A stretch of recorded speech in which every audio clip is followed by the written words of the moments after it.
Hay, sumainyo nawang pagpapala at kapayapaan mula sa ating Panginoong Kristo. Awit 118 verse 23, ang lahat ng ito ang nagpamalas ay ang Diyos, kung iyong mamasdan ay kawili-wili or marvelous. Sa Old Testament, mababasa natin ang mga kahanga-hanga, ang mga himala or miracles na ginawa ng Diyos. Ang mga himalang ito ay ipinamalas or pinakita ng Diyos sa bansang Israel. Sila ang pinakaunang nakakita ng mga himala buhat sa Diyos. Ito'y upang makilala ng lahat ng bansa ang kadakilaan at kapangyarihan ng Diyos. Ginawa niya ang mga himalang ito sa bansang Israel upang mabantog ang banal niyang pangalan sa lahat ng bansa ayon sa kasulatan. Sa New Testament, maraming miracle din ang ginawa ng Diyos sa pamamagitan ni Jesus Christ na ating Panginoon at Savior. Okay, ito ang ilang miracle na ginawa ng Diyos sa Old Testament. Sa Exodus chapter 14 verse 21, sinasabi na itinapat ni Moses ang kanyang tungkod sa ibabaw ng dagat.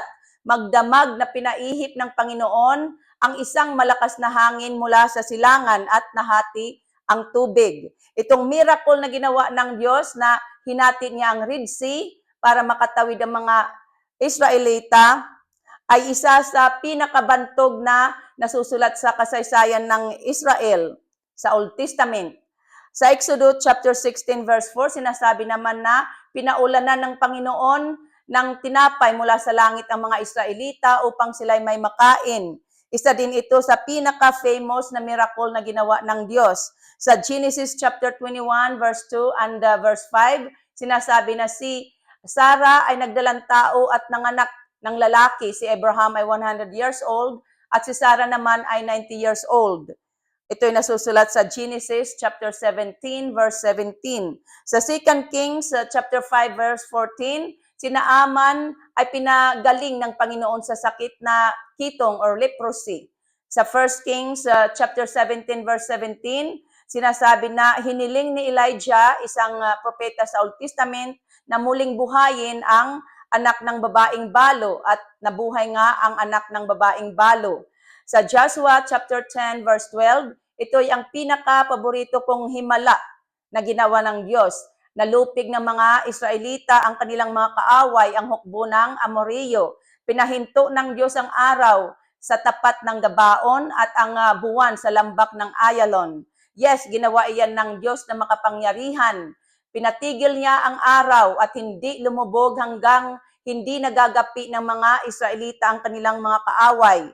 Sinasabi sa Joshua chapter 10 verse 14 na kailanmay hindi pa nangyari na ang Panginoon ay sumunod sa isang tao at nakipaglaban sa panig ng Israel. Sa aklat ng Joshua, mababasa natin doon ang mga kahangahangang ginawa ng Diyos sa pakikipaglaban ng mga Israelita para lubusan nilang masakop ang lupang pangako or promised land.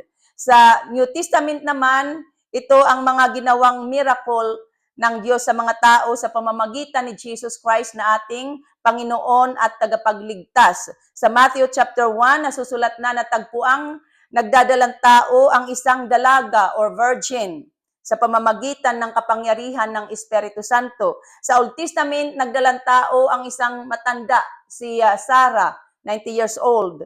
Sa New Testament naman, isang dalaga ang nagdalang tao at nanganak ng isang lalaki, si Jesus Christ. So sa Diyos ay walang imposible. Sa John chapter 2, sinasabi naman na ginawa ni Jesus Christ ang tubig na alak. Jesus turned water into wine. Ito ang pinakaunang himala na ginawa ng ating Panginoon. Sa John chapter 5, sinasabi na pinagaling ni Jesus Christ ang lalaking 38 years old nang may sakit. Sa John chapter 11, binuhay ni Jesus Christ si Lazarus na 4 na araw ng patay. Sa Mark chapter 2, pinagaling ni Jesus Christ ang isang paralitiko. Sa Mark chapter 3, pinagaling ni Jesus Christ ang lalaking patay, ang isang kamay. Mark chapter 5, pinagaling ni Jesus Christ ang isang lalaking inaalihan ng masamang espiritu. Lucas chapter 11, binuhay ni Jesus Christ ang binatang anak ng balo. Matthew chapter 8 verse 26, sinaway ni Jesus Christ ang hangin at ang dagat at tumahimik ang mga ito. Sa Matthew chapter 14 verse 25, sinasabi na lumakad si Jesus Christ, ang ating Panginoon, sa ibabaw ng tubig. Napakaraming miracle ang ginawa ng Panginoon at ang iba ay hindi nakasulat sa kasulatan sapagkat hindi magkakaasya. Sa Old Testament, iniutos ni Moses na ikwento nila sa kanilang mga anak at sa bawat generation ang mga kahangahangang ginawa ng Diyos. At itinuro sa kanila na huwag nilang kalilimutan ang mga ginawa ng Diyos, kundi laging magpuri at magpasalamat. Sa New Testament, itinuro din sa atin na parangalan natin ang Panginoon. Ano man ang ginagawa natin, gawin natin sa ikararangal ng Diyos. Sa mga awit chapter 105, sinasabi na gunitain or alalahanin natin ang kahangahangang mga gawa ng Diyos. Kaya't kailangan basahin natin ang Bible, ang Old Testament at ang New Testament para malaman natin ang mga kahangahangang ginawa ng Diyos at matuto tayong magpasalamat at magpuri sa Diyos.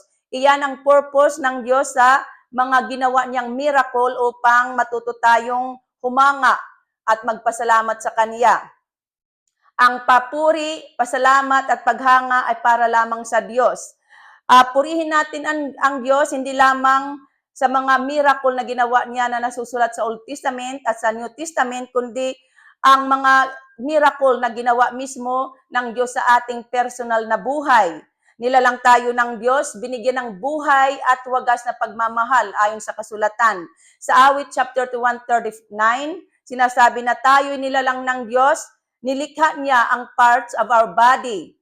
God puts us together in our mother's womb. Sa tiyan ng ating ina, hinugis niya tayong bata. Nakita na tayo ng Diyos bago pa tayo isilang at batid ng Diyos ang haba ng ating buhay. God is an amazing God. His works are wonderful. Kaya't karapat-dapat siyang pasalamatan at papurihan. Sa New Testament, sa 1 John chapter 4 verse 10, sinasabi na inihayag or pinagkita ng Diyos ang kanyang pag-ibig sa atin nang suguin niya ang kanyang bugtong na anak upang maging handog sa ikapagpapatawad ng ating mga kasalanan. Iyan ang pinaka-kahanga-hanga sa lahat ng ginawa ng Diyos para sa atin.